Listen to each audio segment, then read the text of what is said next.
मैं संदीप मिश्रा आप लोगों को सत सत नमन करता हूं।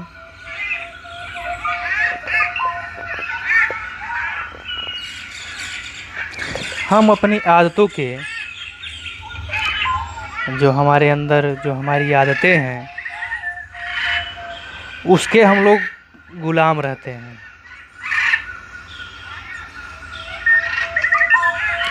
क्योंकि अभिचलता से ही स्वयं का अनुसरण किया जाता है और व्यक्ति स्वयं के विचारों की अवज्ञा कर देता है, क्योंकि ये विचार उसके ही होते हैं और यही अवज्ञा अंततः आत्मघात सिद्ध होती है हर व्यक्ति के लिए। आपके लिए आप ही सर्वप्रथम हो। इसे क्षण भर को भी भूलना खतरनाक है। यह अहंकार नहीं, सत्य की विनम्र स्वीकृति मात्र है।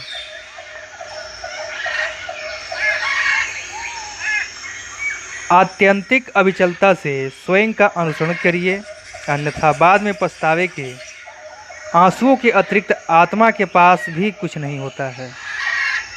और जबकि भीड़ की आवाज़ों की चीख आपके प्रतिपक्ष में हो, उस क्षण तो अत्यंत सावधानी से स्वयं में स्थिर रहना ही उचित है, क्योंकि चुनौतियों के ऐसे विरल क्षणों में ही नीचता का जन्म होता है।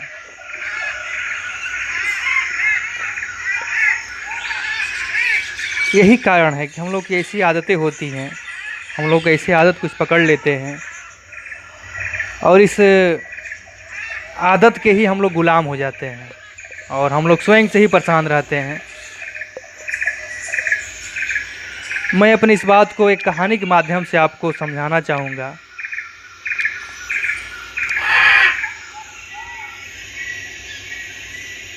एक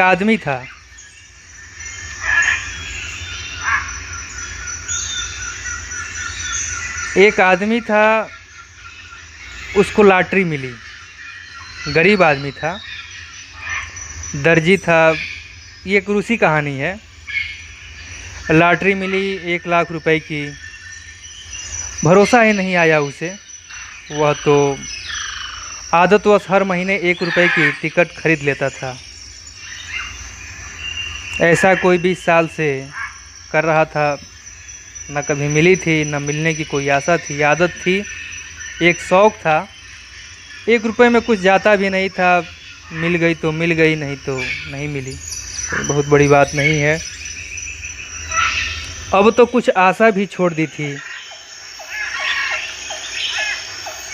20 साल बाद बहुत आशा की, फिर वो धीरे धीरे आदत में शुमार हो गया था कि 1 तारीख को जाकर एक टिकट खरीद लेता था, मगर मिल गई। लॉटरी आई तो उसे भरोसा नहीं आया। एकदम दीवाना हो गया। ताला लगाकर दुकान पर उसने चाबी जो थी कुएं में फेंक दी। अब करना क्या है? 1 लाख रुपए का पास ज़िंदगी के लिए बहुत है। अपनी ज़िंदगी के लिए नहीं, बच्चों की ज़िंदगी के लिए भी बहुत है। सस्ते ज़माने की बात है, तब 1 लाख रुपए का बहुत मूल्य था। लेकिन वह साल भर में 1 लाख रुपए उड़ गए। न केवल 1 लाख रुपए ही उड़े, साथ ही स्वास्थ्य भी उड़ गया, क्योंकि खूब शराब पी, वेश्यागमन किया, जुआ खेला, रात रात जागे। इतना दुख कभी नहीं भोगा था जितना इस साल में भोगना पड़ा। वह बड़ा सोचता भी था कि बात क्या है। लोग तो कहते हैं धन हो तो सुख होता है। मैं पहले ही सुखी था। अपना दिन भर काम कर लेता था, 1-2 रुपए कमा लेता था, सब मौज थी। रात अपने घर रात जाकर शांति से सो जाता था। रुपए भी नहीं थे तो शराब कैसे जाता, शराब घर कैसे जाता। रुपए है नहीं थे तो बेस्या कहीं कैसे खोजने जाता। रुपए ही नहीं थे तो जुआ कहाँ से खेलता।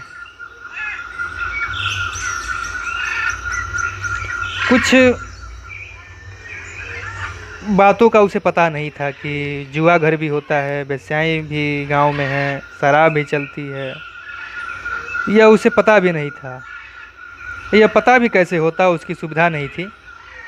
मगर जब लाख रुपए पास आए तो न केवल सुविधाएं खुल गई जिन लोगों की इसके लाख रुपए पर नज़र पड़ गई थी, वे भी आने लगे। कोई इसका जुआ घर ले गया। पैसा आया, धीरे धीरे उसके मित्र बन गए। अच्छी अच्छी जानकारी मिलने लगी उसको, ये भी होता है वो भी होता है। अभाव में कुछ चीज़ हम लोग जान भी नहीं पाते हैं। जब उसको मिला तो धीरे धीरे उसको जानकारी होने लगी, लोग उसके पास आने लगे।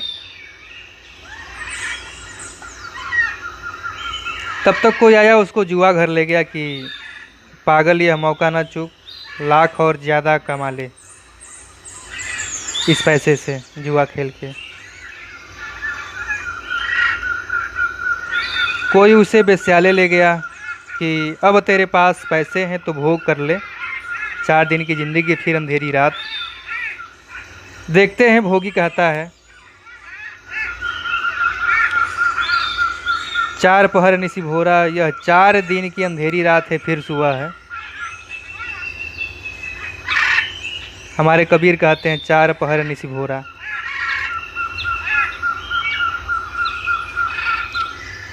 फिर सुबह है, भोगा। साल भर में बिल्कुल मुर्दे जैसा हो गया। रुपए भी चला गया, उल्टी उधारी भी चढ़ गई। कभी ज़िंदगी में उधारी न रही थी, उधार करने की कभी हिम्मत ही नहीं की थी, सामर्थ्य ही नहीं था। सदा शान से चलता था, अब लोगों से बचकर निकलना पड़ता है। साल भर बाद जब वो आकर अपनी दुकान पर खड़ा हुआ तो ऐसा जैसा कि 20 साल ज़िंदगी खराब हो गई, जैसे 20 साल बीमार रहा हो, खाट से लग रहा हो, चारपाई पे पड़ा हुआ हो, हड्डी हड्डी उसकी बच गई हो, आंखें धंस गई थी।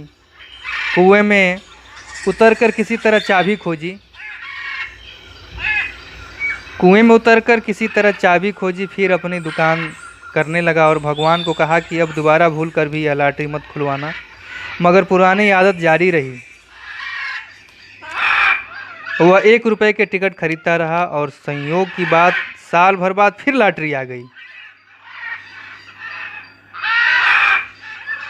जब दरवाजे पर लॉटरी के रुपए लेकर आदमी आकर खड़े हुए तो उसने छाती पीट ली। उसने कहा, हे प्रभु, फिर से। हालांकि चाहता नहीं है अब, मगर छोड़ भी नहीं सकता था। वह मन कहता है कि पागल, अब फिर एक मौका मिला और पता है सब कि वह पहला मौका जो मिला था सिर्फ दुख दे गया, हड्डी हड्डी कर गया, जाड़ जाड़ कर गया, सीने में छेद ही छेद कर गया, घाव ही घाव छोड़ गया। कभी पति पत्नी में झगड़ा न हुआ था, वह साल झगड़े में बीता। कभी बच्चों ने गालियां न दी थी, बच्चों ने पिटाई की। कभी पड़ोसियों ने आदर न किया था, जहाँ जाए वहाँ अनादर होने लगा। सड़कों पर पड़ा रहा, गलियों में नालियों में पड़ा रहा, रात पीकर सब तरह से सब खराब हो गया। और अब जानता है, लेकिन फिर उठकर खड़ा हो गया। आदमी इतना बेहोश है, मन ऐसा है, फिर द्वार पर ताला लगा दिया। हालांकि इतने बल से नहीं जितना पहली बार, लेकिन फिर भी लगा दिया। अब सोचता हूँ कि चाबी ना फेंकूँ, फिर खोजना पड़ जाएगा। लेकिन आदत कुछ पुराना कि अब करना क्या है। सोचते सोचते भी चाबी कुएं में फेंक दी, लेकिन उस साल वह बच न सका, मर गया। इसीलिए कहानी आगे नहीं बढ़ी। ऐसे ही हम लोग आदत के गुलाम हो जाते हैं, जानते हैं सब कुछ, तब भी देखते हैं क्या होता है। आप स्वयं विचार करें इस कहानी पे। आज के लिए इतना ही। बहुत बहुत धन्यवाद। जय श्री कृष्णा।